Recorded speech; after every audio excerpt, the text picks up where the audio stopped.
here in celebration of Asian American, Native Hawaiian, Pacific Islander Heritage Month by featuring Charles, who's a Vassar grad of 1992, and the co-founder of the one and only one general interest publishing company, Third State Books, dedicated exclusively to AANHPI writers and stories.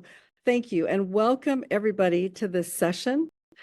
We're going to start right out, Charles, by asking you to share about your background, maybe your childhood, family, where you grew up, your journey to Vassar, and how the heck you decided to co-found Third State Books in what seems like a risky industry in the middle of a pandemic. Thank you so much for having me. I really appreciate your support. I was born in Seoul in Korea in 1970.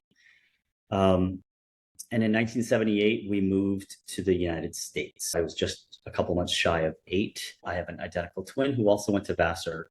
We had the same double major, lived together for 3 out of 4 years, all that good stuff. But we moved to the States and grew up in Maine, basically the only Brown family within like 50 miles. In terms of how we got to Vassar, I don't think we had heard of Vassar. I mean, my mom, worked menial jobs as someone who didn't speak English and brought 3 kids by herself to this country at the age of 32.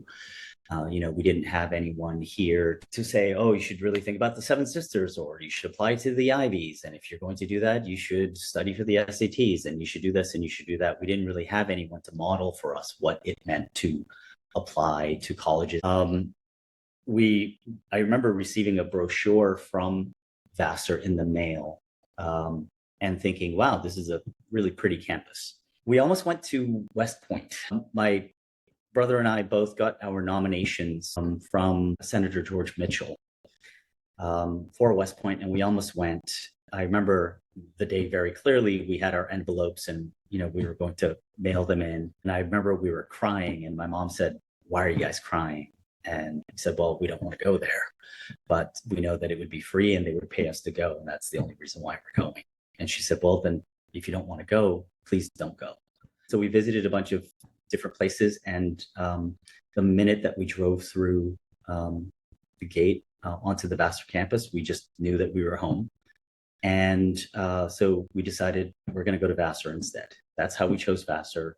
Vassar also made it possible for us to go. They gave us basically full scholarships to go. And so there were a lot of reasons to go. Vassar also had an Asian American admitted students weekend in April of our senior year. We came and met so many students who looked like us. And that also was a great impetus for us to come. And we knew that we would feel comfortable. From the moment that we walked on campus, nobody cared that we were very, very working class. No one cared that we weren't born in America. No one really cared that our mom was a waitress. Everyone on campus, from Francis Ferguson, the president at the time, to every single person, all the students, all the faculty, everybody treated us as if we were full members of this community. One of the reasons why I like to volunteer and to give back as much as I can with Vassar is because of how, we felt accepted, fully accepted into the Vassar community. I did a Fulbright in France. Both my brother and I were double majors, French and Asian studies. We did Asian studies because we wanted to learn more about our background and our heritage and our history. And we did French because we were just in love with the French language, French books, French films. I applied for a Fulbright, went to France for a year, came back, and I landed in New York. I chose to go to NYU to do a PhD program in French literature, hated every minute of it. Was used to knowing everyone on campus and just felt like a number when I was at NYU. And I was offered a part-time job at a literary agency, which was run by the French Ministry of Culture, representing French publishers, for English language translation rights. And then they offered me a full-time job as a as an agent, not as an assistant level, but as a real agent. And so I decided to make the jump from grad school to publishing. That was 30 long, hard years ago. And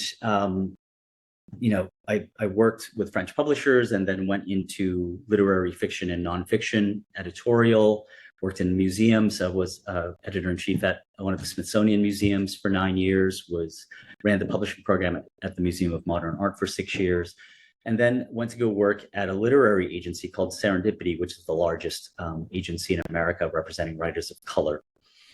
About 85 to 90% of the books that we sold every year were sold to the big five conglomerates. 75% of all books sold in America are published by the big five conglomerates. Penguin Random House, Simon & Schuster, HarperCollins, Macmillan, and Hachette. And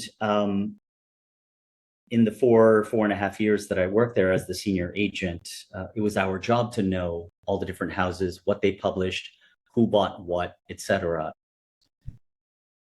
I had seen the dearth of Asian American representation in publishing as far back as, when I first entered the industry.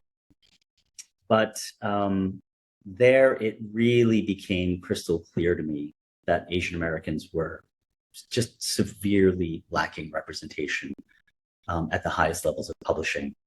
And I wanted to do something about it. And I happened to meet some folks from Silicon Valley who were interested in publishing, but didn't want to do what traditional publishing traditionally did. And so we started having conversations that lasted about a year, what they call founder dating in Silicon Valley. After about a year or so, we incorporated in December 2022, and we officially launched with a feature about us in Publishers Weekly in January 2023. Our first book was published in February of this year, our second book in March.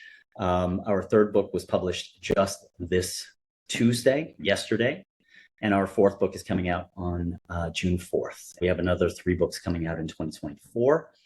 We have 9 books coming out in 2025, and it's kind of crazy that we are the only publisher in not just America, but also Canada. Canada's 19% Asian ancestry. And yet there are no publishers in Canada, and there were, until Third State, there were no publishers in all of America. $26 billion a year worth of books are sold every single year in the US, and there was not one publisher. And the statistic that I give everyone is that, we're 7% of the US population, and we're the fastest growing ethnic group. African Americans are 14% of the population, so roughly double the population of Asian Americans. And there are over 125 independent publishers and imprints within the big five conglomerates that publish majority or exclusively African American writers. And so if it were proportional, we would have about 62 or 63. Wow. And the fact that when I started Third State, there were none. I mean, I couldn't believe that there were none, but there were none. Charles, can I ask you, what makes Third State books approachable, unique, real? Tell us about your company's vision and philosophy and values. What makes it a special publishing company? That's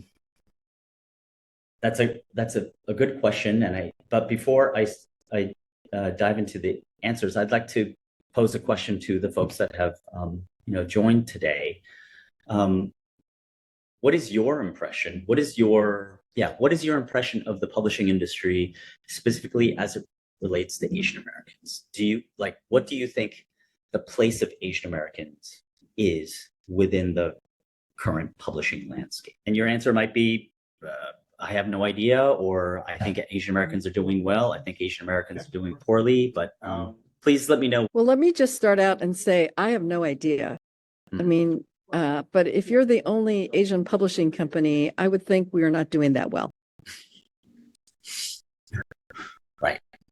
Anyone else? Delia? Yeah, I'll jump in.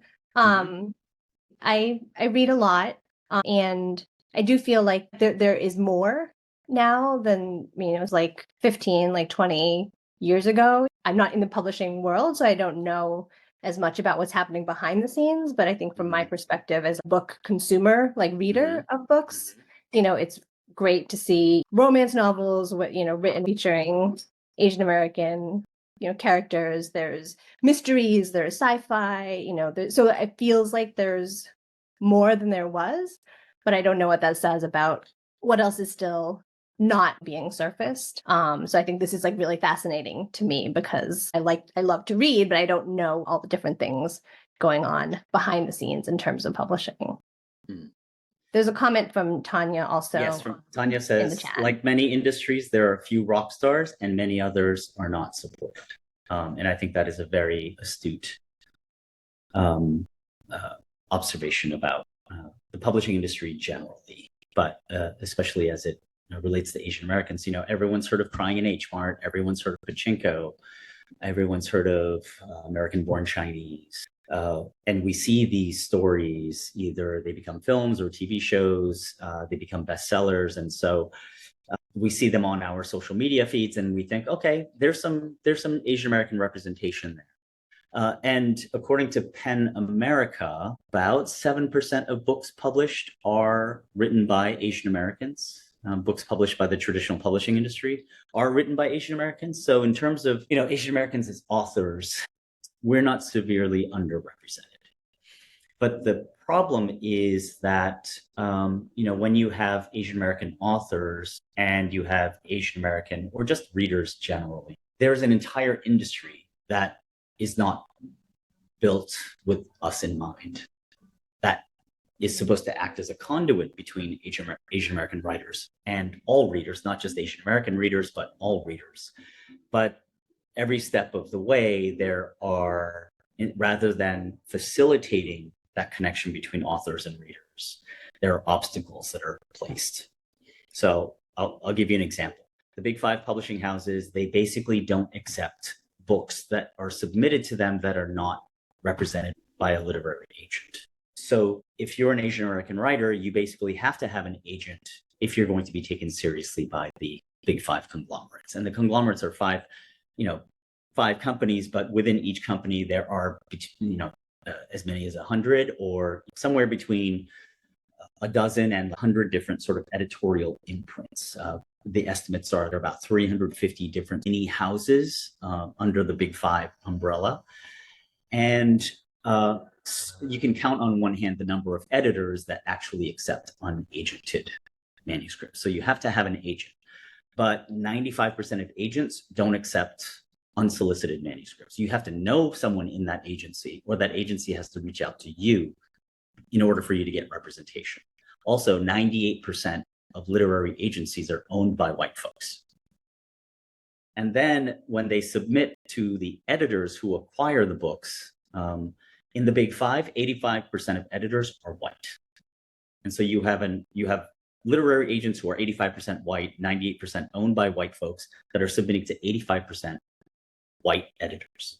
And most of this is happening in New York City. All five publishing houses are headquartered in New York.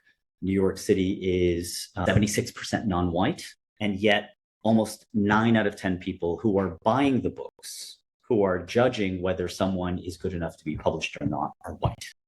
That is not by accident, that is on purpose, right? And then even if you have an editor who may be Asian American, or you have an agent that's Asian American, you have 85 to 90% of directors of publicity and marketing who determine how much money, how many marketing dollars you're going to get. They are 85 to 90% white. And then as they submit your book for reviews, reviews are really, really important. Surveys show that a book that is reviewed by either Library Journal or Kirkus Reviews, your trade reviewers, is 700% more likely to enter the collection of a library or to be put on the shelf of a bookstore. So you have to get reviews if your book is going to succeed in the marketplace. 88% of book reviewers are white. 80+% of librarians and booksellers are white. And so through the entire chain in this industry, from the time that you write a manuscript to the time that that manuscript becomes a book and a reader picks up that book, that entire industry is so lily white that it's hard for Asian American writers or African American writers or people from marginalized communities who have historically had low engagement with publishing. It's really, really hard for them to not be put into boxes, to be able to tell their authentic truths, and to have every single person along the way say, this is the story that you should tell, and we're going to support you 100% to write this. And this happens with both adult books and with children's books. A lot of publishing companies might publish your book, but they do not help with marketing and promoting the book. What's Third State do that's different in that area? Yes. So Third State's different in a few different ways. We are distributed by Ingram, which is the largest independent distributor in the world.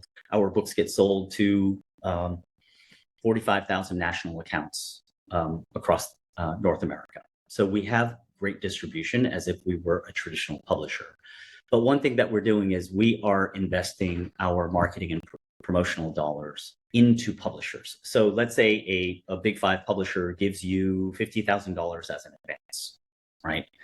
If you have to pay your agent's commission, you've already paid 15%. With the money left over, a lot of times you have to pay for your own publicists, you have to pay for your own promotion, you might even have to pay for your own advertising because the publisher won't do it. And so they will never tell you and be transparent about how much money they will actually spend on marketing and promotion. I've never known a publisher that actually revealed to an author how much money they spent. And what we do is in all of our author contracts, we guarantee that whatever the external production costs are going to be, so that's what we pay the author, what we pay to design the book, what we pay to print the book, what we pay for editorial, etc. Whatever that amount is, we're going to take a minimum of 25% of that and devote it to marketing and promotion. And agents don't like it because agents don't get a commission on the amount of money that we are guaranteeing to their authors. But authors love it because they can see, in fact, they work with us very closely to understand how we do marketing and how we do promotion. And there are some things that the publishing industry does well.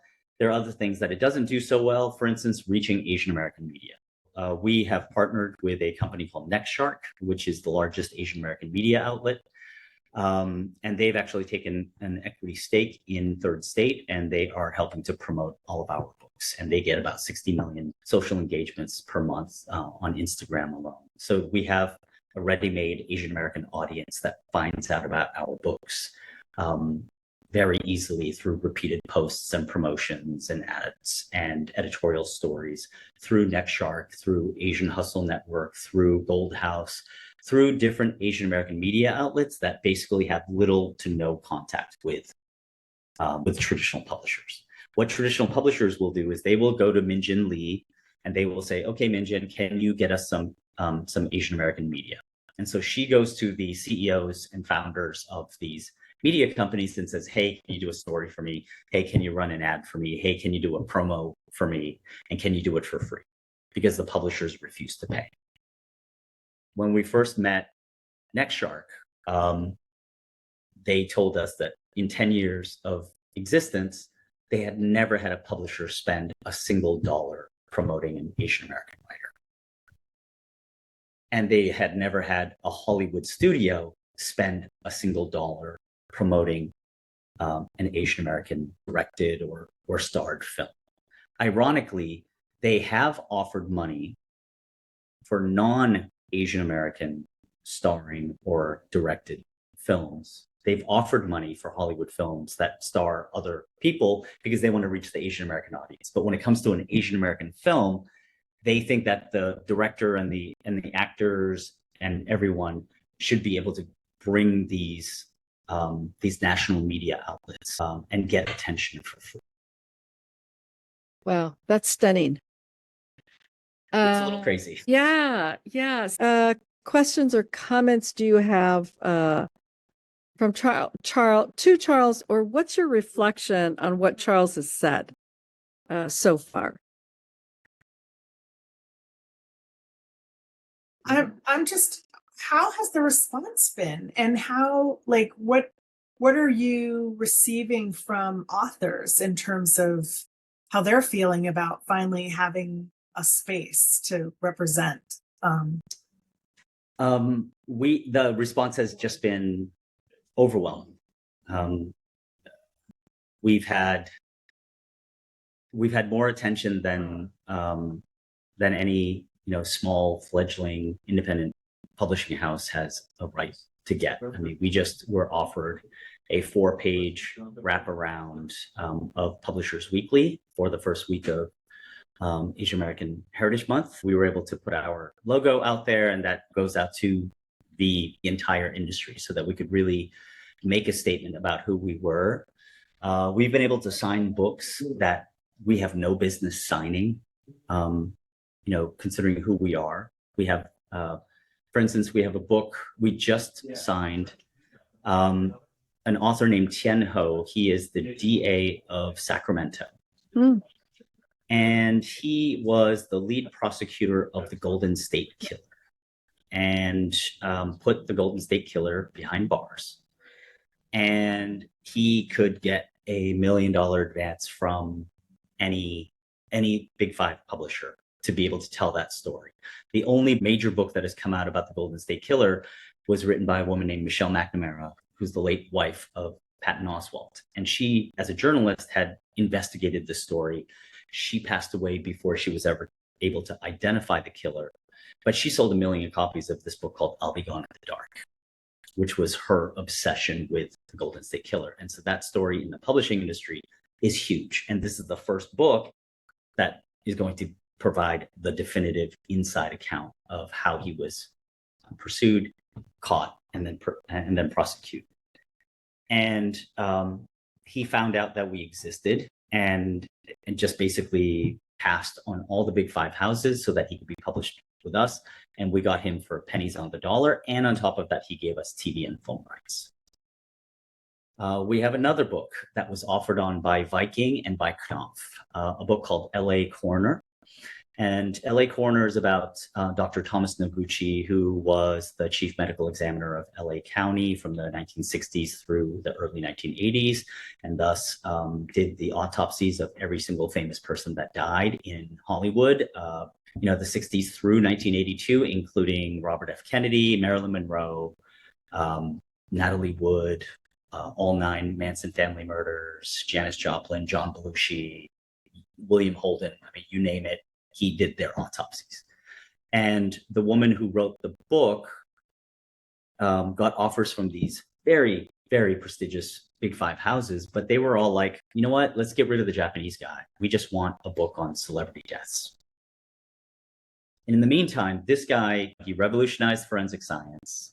He was the inspiration for the show Quincy, and starring Jack Klugman in the late 70s and early 80s. Of course, they didn't cast an Asian American, they cast a white guy, but they gave him a Japanese American first assistant. So that was their little nod to Noguchi. He's never had his story told before. Even though we don't even have the manuscript in yet, we just signed a co-production agreement with Rideback Entertainment, whose founder, Dan Lin, just became chairman of film at Netflix. And they want to co-produce a TV series with us. And, we have no experience doing TV shows or film. They came to us and wanted to do this stories. There are things that are happening that are on a different scale than what we imagined when we first started. So here's a book that's coming out on June 4th. It's called Edison by Pallavi Dixit. It's a epic novel, Bollywood inspired, about a love story that happens in the Indian American community of Edison, New Jersey, which is one of the largest South Asian cultural hubs in the world outside of India. And the mayor of Edison has now chosen this book as a one city, one book selection. So now everyone in Edison is going to be reading it. We're collaborating with the library, with the bookstores, with the businesses all along Oak Tree Road, all the Indian American businesses, the Chamber of Commerce, and the mayor's office to have this book read by as many people as possible. We have Amazon and Audible coming in as corporate partners in this to help make books available to the community. So just stuff that's going on that it's enthusiasm for what we're doing and how we're doing it that are just really extraordinary.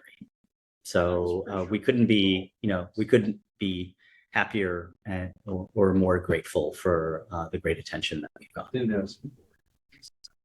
That's fabulous. Eve says, congratulations. Thank Wow, you. that's amazing.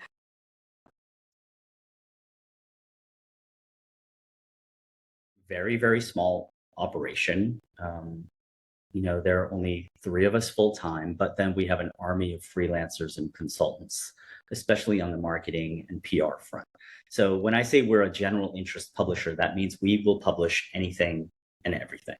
So, our first 4 books are a middle grade graphic novel, first volume of 3 telling AAPI history, written by a best-selling comic book writer for Marvel and DC named Amy Chu.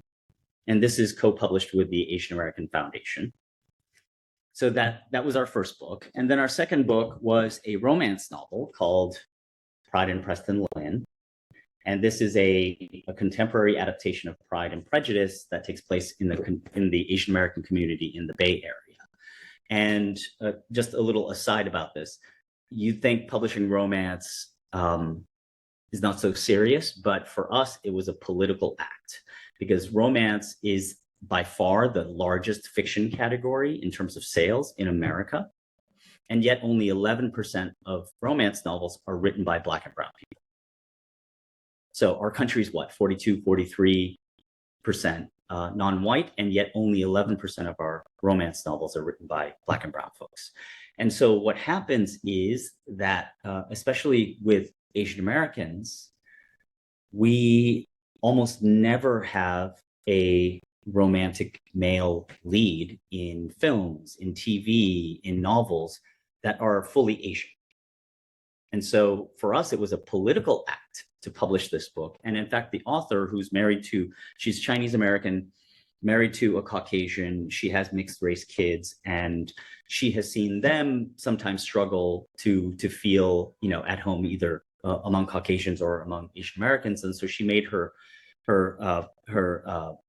Darcy character a Asian character, and we asked her to change him to fully Asian American because we very specifically wanted to publish a book in which the romantic male lead was fully Asian. Crazy Rich Asians, in the book, the protagonist is fully Asian. And in the film, he was cast as it's a Asian, Henry Golding, who was cast. And so white adjacency is what is considered attractive, is what's considered desirable. And Asian American men are, we're emasculated. We're never allowed to occupy our bodies and to own our sexuality. And so for us, publishing this book, which is a fabulous, clean, wholesome read, by the way, for us, it was a political act. We then published this book that came out just yesterday. This is a picture book called What in the World is Ezra's Art? And this book is really emblematic of what we're trying to do, which is that we are trying to create stories from an Asian American perspective, but are universal. They can be enjoyed by any and all readers. It's not just Asian American readers who can read these books. And this book, ultimately, Ezra, he's quote unquote bad at art, but he loves making art. He feels different. He feels good. He feels warm and fuzzy when he creates, except no one can understand his art. Even his parents are not necessarily all that supportive. And so in the book, we talk about the freedom to create without judgment. And that's a universal story. And we have an educator talking about how if we remove judgment from how we view kids' art, that kids can have that freedom to create without having to worry about how people are going to react to it. So that's a text for the parents at the end of the book. And then Edison is it's our literary novel for the year. And, but again, it's a love letter to a working class immigrant community in New Jersey. And those are the kinds of people that never get their stories told. And so with every story, we're trying to publish books that that we don't know if traditional publishers, the big five publishers, would publish these books because they are always trying to put our authors and our stories in a box, right? The Cooperative Children's Book Center at the University of Wisconsin says that nearly 70% of children's books featuring a major Asian or Asian American character emphasizes the otherness of Asian culture and heritage, right? So our eyes kiss at the corners, whatever the hell that means.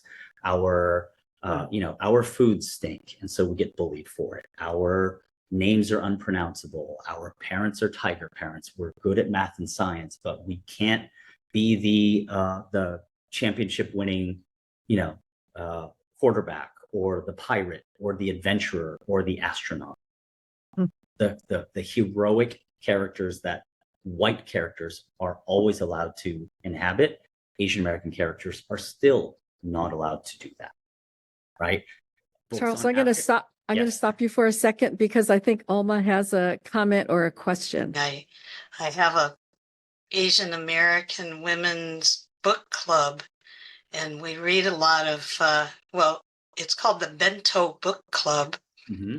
And we read books by non-white authors about non-white cultural situations. Mm-hmm.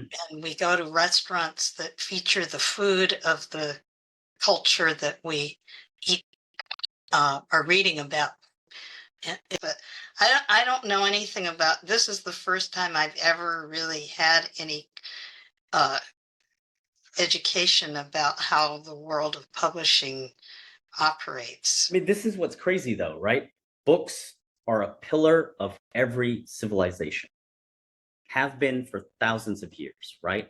And yet, unless you work in publishing, no one has the foggiest idea how publishing works, how people get chosen to be published, what they get paid, how their books are designed or printed, how many copies get printed and why, how their books end up on Amazon, how their books are marketed and promoted and sold, how the books are distributed, how much money they make from the books that are sold, etc. All these things that affect the success of a writer are just completely unknown to us, and we don't ask questions, I think. And I think they depend on us to not ask questions. And they depend on authors to not ask questions. Authors are just given this impression that, you're supposed to sit in front of a typewriter and you get a big stack of blank white paper, and all of a sudden you're supposed to have the great American novel. And then you sit back and then the publisher does everything and you should just be happy for what they give you. When in fact, what they actually want is they want authors who feel empowered and they have agency to sell their books, to promote themselves, to publicize themselves. And in fact, you have to bring that to the table in order for them to even consider buying your book. And so it's a process that's really broken. There are over 2 million books that are self-published every single year because there is such a thirst for people to share their stories. The average self-published book sells under 70 copies. So, when you sell it to your friends and family, and after that, what are you supposed to do? How do you get your book out there? There's so much white noise out there, right? Authors can connect with us by going to our website and submitting. We have a submission portal. It is absolutely our policy that anyone and everyone can submit books to us for consideration, and we will get back to every single person. It might take us a while because right now our inbox is really, really full. And my co-founder, Stephanie Lim, and I both have to love a book in order for us to debate and figure out which books to buy. But but we do promise to get back eventually to every single person and give them an answer, yes or no. And if we can't help them, if we can't publish them, then as much as possible, we try to help people make connections, navigate the industry. When I say it's all who you know, I don't mean you need to know famous and powerful people. I mean, you have to be part of a community where people help each other. And that's what we recommend to folks. Charles, I wondered do you want to talk about the Asian American Book Club that you just launched on May the 13th? So the Asian American Book Club, Third State is for supporting Asian American writers so that they can tell their authentic truth and see people that look like them throughout the entire process of publishing. At the same time, there are way more Asian American readers, and they are completely ignored by the publishing industry. The publishing industry does not think about Asian American readers. In the meantime, Asian Americans graduate four-year college programs at about 65% of Asian American adults graduate from a four-year college. Study after study has shown that four-year college graduates buy more books and they read more books. And so we, as a group, we should be catered to by the publishing industry, but they don't. Black and brown writers, they have to cater to white readers because their white agents and their white editors and their white marketers tell you that when they close their eyes, the ideal reader for them is some white lady in Kenosha, Wisconsin that doesn't know any black and brown people. So they have to take their stories and not necessarily whitewash them, but they need to adjust their stories because the people that are working on these books demand that they appeal to people that don't look like them. But they never ask white writers to do the same thing. They've never asked a white writer to say, you know what, there are black and brown readers that you need to appeal to with your story. That has literally never happened in the history of publishing. And so Asian American readers are sort of left out in the cold. In the meantime, according to surveys, we are nearly twice as likely as the next ethnic group, which is whites, to buy a book based on a professional or personal recommendation. So word of mouth is really important in our community. And so the Asian American Book Club is going to, we want to create a safe space. We have an actual physical space in downtown Brooklyn where we do author events. We just did a wellness workshop, which was really well attended, a beautiful event with two leading Asian American therapists. We want to do events there where we just create a safe space for anyone who wants to talk about these books and these authors to come in and feel safe. And after COVID and anti-Asian hate, Asian Americans more than ever, we really need to feel safe in our community. And so that's what we want to do in person. And then eventually we want to create these spaces online. So you'll be seeing online live streaming. You'll see video and audio content through the book club. And we partner with the Asian Pacific American Librarians Association, which administers the Asian American Literature Awards, the most prestigious award for Asian American writers. And we also partner with the Asian American Writers Workshop, which is the largest writing organization for Asian Americans in the country. And so they are helping us not only choose the books for our book club, but they're also going to be facilitating book group discussions and other events and things like that. So we just want to prioritize Asian American readers. We want to, and their allies. We want to give people a place where they can find other people who have read the books that they've read and just be able to talk about them in a safe space. So we just had this wellness workshop with these two of the most prominent Asian American therapists, Dr. Jenny Wang, who wrote the first book written by an Asian American mental health professional specifically for the AAPI community in the 150-year history of self-help and mental health books. She wrote the very first one. And Sahej Kohli, Indian American brown girl therapy on Instagram, she has just also published a book. And so the two of them led a workshop where it wasn't this just kind of, people sit and they watch these people talk. It was a real workshop where people were talking and answering questions and speaking with each other openly and with vulnerability. It was a really beautiful event. And that's just sort of what we're trying to do. But really, to support us is really word of mouth. People buy books based on other people's recommendations. So please tell people about Third State Books. Please tell people about the books that we're publishing. Please tell people about the Asian American Book Club, and just really think about the way that we spend dollars and the way that we spend our time, and what we talk about with people, that we can do it with intentionality to uplift our community and to uplift other communities. It's not just for Asian Americans, but really for all of our communities that we want to do this with. It's fabulous, Charles. It's what you're doing is so inspiring, and also so needed. We've had now 7 states plus New York City public schools that have passed mandates to teach AAPI history, and yet the big 3 education publishers and the big 5 publishers have not lifted a finger to fulfill those mandates. They don't make books on Asian American history. They don't make textbooks on Asian American history. My daughter, who's graduating from high school in June, she's been in gifted and talented programs from kindergarten all the way through 12th grade, and she has not had a single textbook on Asian American history. In New York City, which is 18% Asian American. It's intentional what's happening. The way that I explain this is history is told by the winners. And so if white folks prevent Black folks and brown folks from telling their history from their perspective, then they can control how that story is told, how history is told. They can say, we are the experts on whatever topic it is.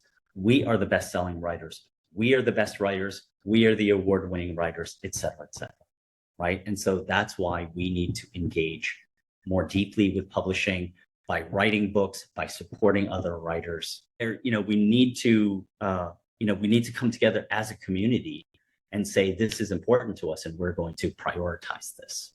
And I think that's that's something that I think it's really, once you think about it, and once you realize, oh wait, this is a thing that I can contribute to, then it's easy to do so. What I appreciate, one of the things I appreciate, and then I'm going to ask other people to chime in here, but one of the things that you said is it's intentional. And I think until we realize that it's systemic and organizational and intentional, we will always say it's that they don't know or that we should do more. But once you have a sense that it's intentional and systemic, there are other ways to engage. So I appreciate you saying that. I'm going to start with Delia. Delia, what'd you learn? What's the inspiration, the reflection? What'd you get from this session? I sort of hadn't ever really thought that deeply about sort of what the process is in terms of publishing houses and agents and all of that. So I think learning about just sort of the lack of representation there is really important to me. And I think also I appreciate that you're not building sort of a carbon copy that just happens to be Asian American. I think that is something that's fundamentally like really important, is that you're building something different. It is sort of fundamentally different in its values and how you operate. And I think seeing that is really inspiring, right? Because like sometimes I think by default, sometimes, I feel like you just sort of think you need to do what other people are doing, to kind of give voice, to our community, but it really isn't about that. It's about breaking the mold and doing something that really does truly like uplift our community. So I'm really appreciative for all of like the thinking that you're doing through that.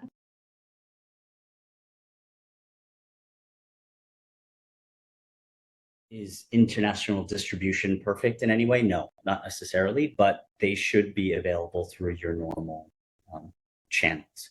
If you go into a bookstore in Germany or in the Middle East or India, you can ask for the books and they can order the books for you if they don't have them in the store. So, in fact, I would love your help in figuring out how we could get a Hindi edition published in India, because there are 100 Bollywood songs, films, and actors that are referenced in this, because the woman I can't call her anything but a scholar of Bollywood. And there are, in fact, some Bollywood superstars that make a cameo in the book at the end of the book, in the story. I won't say more than that, but There should be an entire audience in India that can read it in the English language or could read it in Hindi and other translated languages.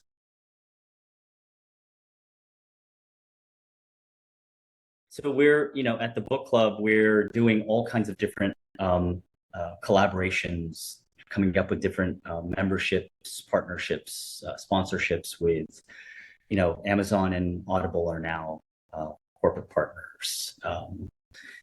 We're going to, the two therapists that I told you about, we're going to get them up to Cornell to do an Asian American mental health workshop or lecture or fireside chat. And then the mental health services there will help buy a certain number of books, which then can be distributed to the to the students. There should be universities and colleges that also want to work at getting these books into their library, getting these books into their Asian American Studies programs, whatever it is, to help support Asian American students who might want to write. If they don't see themselves reflected in the books that they have available to them, they're never going to think that that's possible for them. Right?